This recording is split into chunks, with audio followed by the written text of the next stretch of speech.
start, not that I'm qualified as a biology teacher or even a teacher in any way, even though I am a teacher at the community college, but that's another story. Each human has about between 50 and 75 trillion cells. And if you looked under a microscope at the cells, I have a little outline for you, you'd see a nucleus. Inside the nucleus, there are 46 chromosomes. Sex cells have 23, but that's a whole other different topic entirely. The chromosomes are made of DNA, and that's the molecule that carries the genetic information, tells the cell what to do.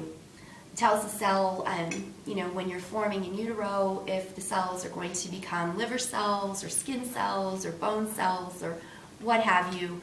This DNA is the instruction that is telling the cell, powering the cell, telling it what to do. DNA replicates and copies itself to pass the information on from one generation to the next, one generation of your cells, from one generation to another, that kind of thing. And cells are constantly turning over at different rates. So your taste buds, the cells there are turning over almost constantly. Your bone cells, more slowly.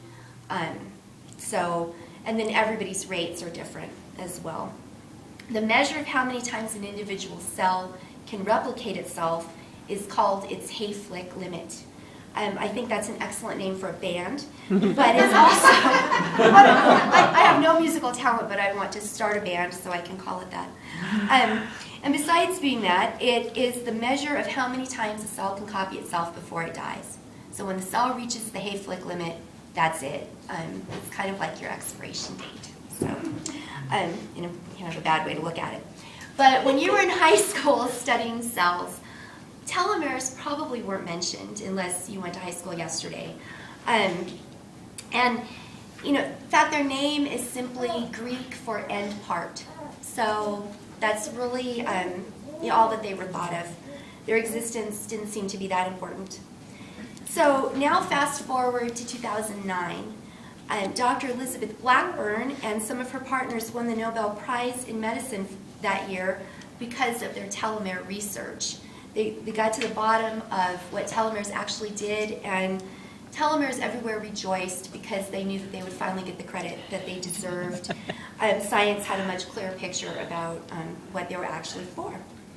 Dr. Blackburn compares telomeres to aglets. Aglets, if you guys do crossword puzzles, you know that those are the end caps of shoelaces that keep the shoelace part from fraying.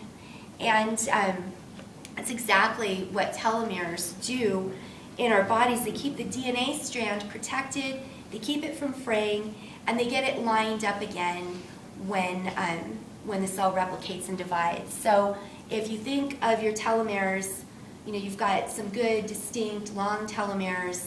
Your cell's dividing, it's finding another part to form with and form a new cell. So, oh good, okay, here's your new cell.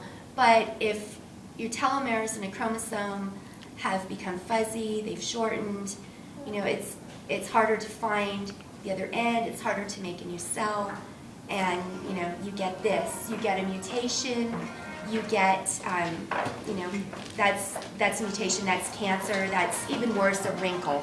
So we don't want that.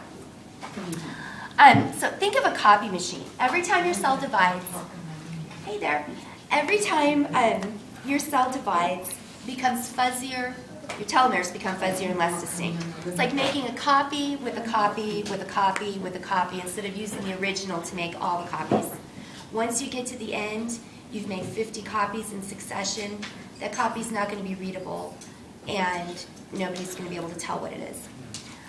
So I said that telomere length varies by individual, and it also varies according to cell type, and it can also be hereditary to some extent. An interesting fact about telomeres is that the younger our mothers were, we can't do anything about this, but the younger our mothers were when we were born, the longer our telomeres will generally start out being.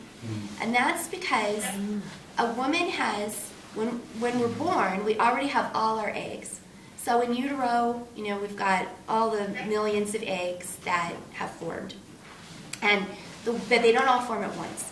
The ones that subsequently, the eggs are made, they keep being made, the ones that are made at the end have shorter telomeres.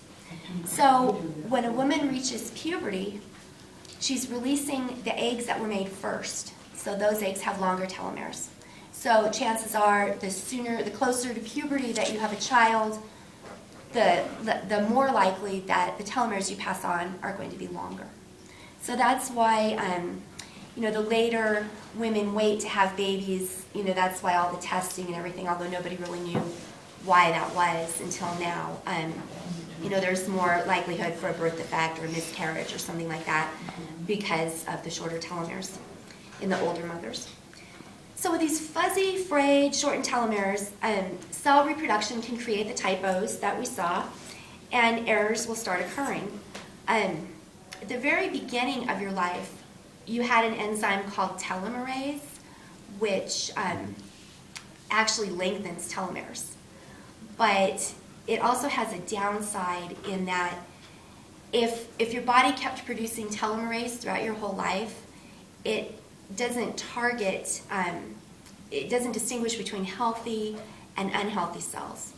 And actually, the only cells that can produce their own telomerase and signal telomerase to be produced are cancer cells. So anti-cancer drugs actually work to turn off telomerase production and shorten telomeres because we don't want the cancer cells, reproducing and going crazy, so unregulated.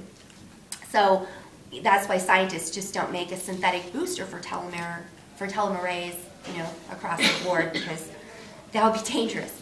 Natural selection has, created that telomerase stop for a reason, and most people have an average lifespan of 76 years.